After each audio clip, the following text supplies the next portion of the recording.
I need you to wait before you send that offer letter.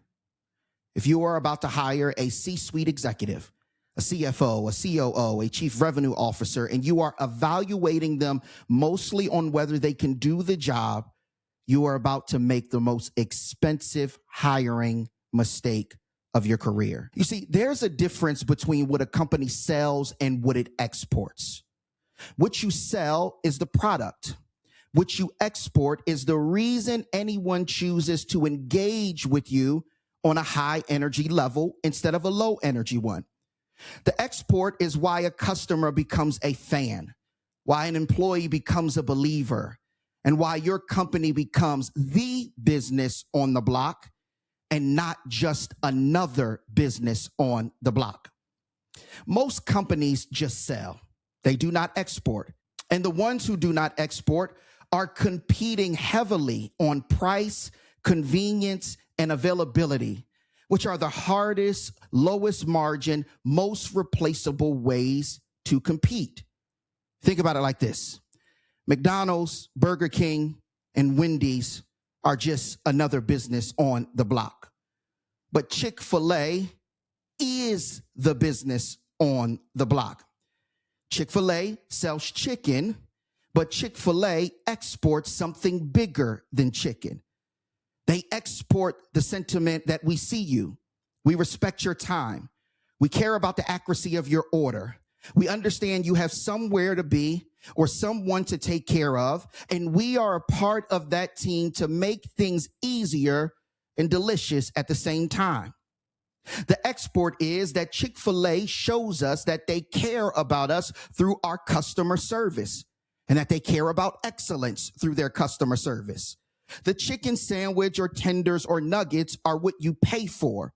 The export is what brings you back. Here's another example. Nike sells shoes. So does Adidas, Under Armour, New Balance, and a dozen others. But Nike is the business on the block because Nike exports belief. Belief that if you put on the shoes, you become the version of yourself you were meant to be. Just do it is not a slogan. It's an export. Last example. Rolls-Royce sells cars. Mercedes sells cars. Bentley sells cars. But Rolls-Royce is the business on the block, not just another business on the block. Because Rolls-Royce exports something no other luxury car company exports. It exports a statement about who you are. It exports craftsmanship as a philosophy. The sense that the car is a piece of heritage that you are temporarily in custody of. The car is what you buy. The export is what the car means. So what does this have to do with your next C-suite hire? If you want your company's export to be bigger than what you sell, every senior hire has two jobs, not just one. The first job, yes, is to execute the task. But the second job, and this is the one almost every founder misses, is to interpret, fully participate in, uphold, and export the culture that the task falls under.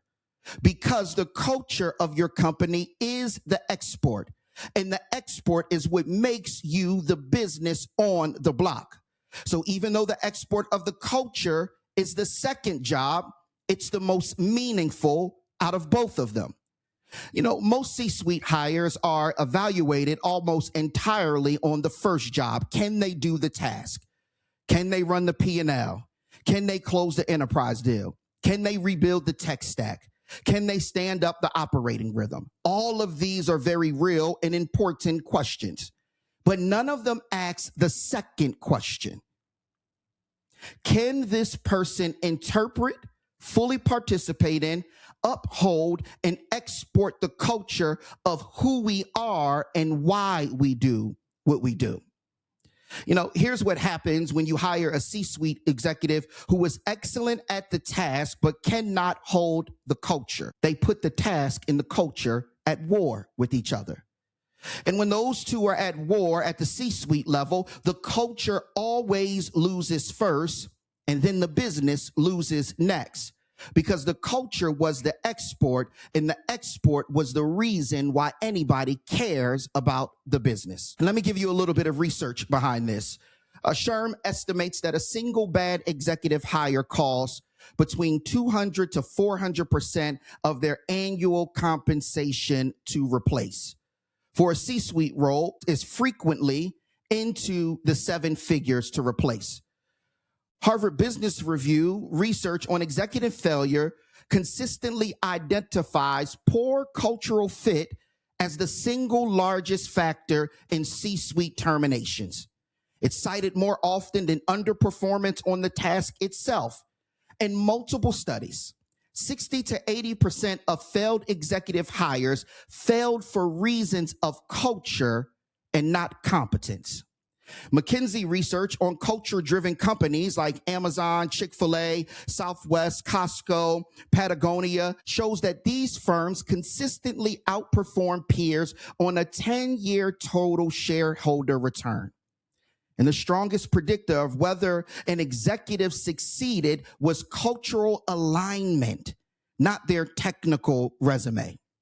Gallup's State of Global Workplace in 2025 found that only 23% of employees worldwide are engaged, and the single largest driver of disengagement is a senior leadership team that does not visibly embody the company's stated values. I need you to get this. At the C-suite level, your executive's job is not just to do the task. It is to use the task to tell the story of the culture. And the story of the culture is the entire client experience. If they can't tell that story, you don't have a C-suite. You have a senior manager with a C-suite title. Now, to help you surface this problem a little more, if you are interviewing a C-suite leader right now or looking for a C-suite leader, I want to give you 3 interview questions that will help you understand if you have a champion of culture, an expert of task, or both. Here's interview question number 1. Tell me about a time you had to make a decision where doing the task well would have required violating the culture. What did you do? Task-oriented candidates don't understand the question. Culture-oriented candidates give you a specific story. Question number 2. If you joined this company, did the job exactly as written, but 3 months into your term, the team said you didn't feel like one of them, how would you interpret that? Task-oriented candidates hear a performance question. Culture-oriented candidates hear a relationship question. And question number 3, what does this company export beyond what we sell? If they cannot answer this in one sentence after studying your company, they are not a C-suite candidate.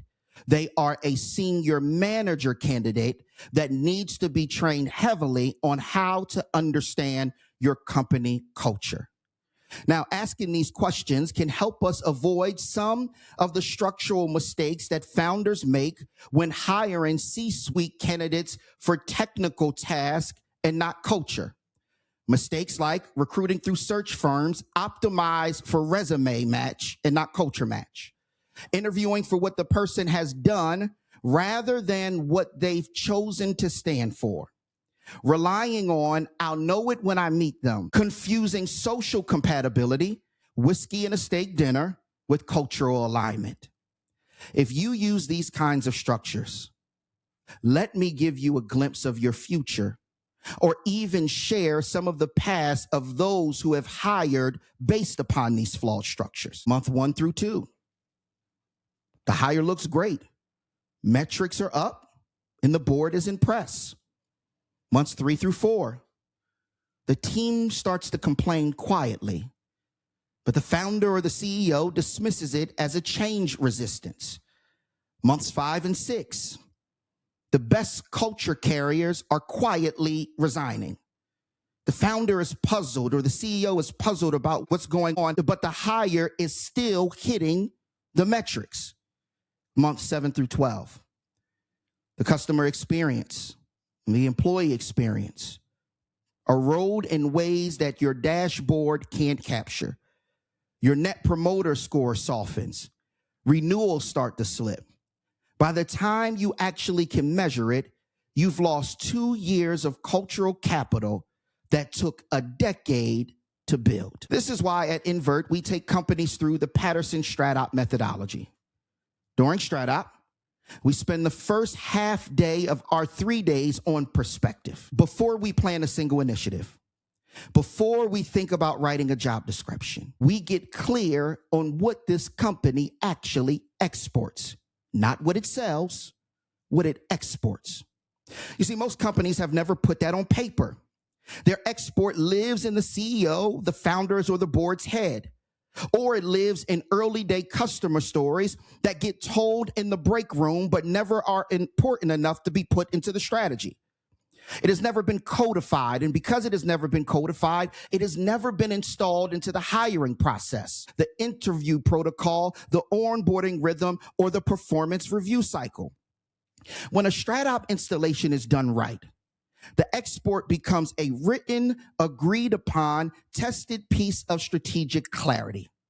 You know exactly what your business is in its identity, in its products, in its processes, and most importantly, its culture. From that point forward, every C-suite hire and every other hire, period, get evaluated against 2 questions. Can they do the task? And can they export the culture that the task falls under? So if you're about to make a C-suite hire in the next 6 months, or if you made one in the last 12 months and something feels off, I'm begging you, don't bring in another search firm. Bring in Invert Strategies. Or bring in another strategic facilitator with an excellent background in helping you figure this out. Get clear on what your company actually exports and build the hiring process around that. If you need help with this, you simply have to do one thing. DM the word export, and I'll reply personally to set up a consultation with you about how this will look in your company or organization. Thanks for taking the time to have free coffee with me. We'll see you on the next session.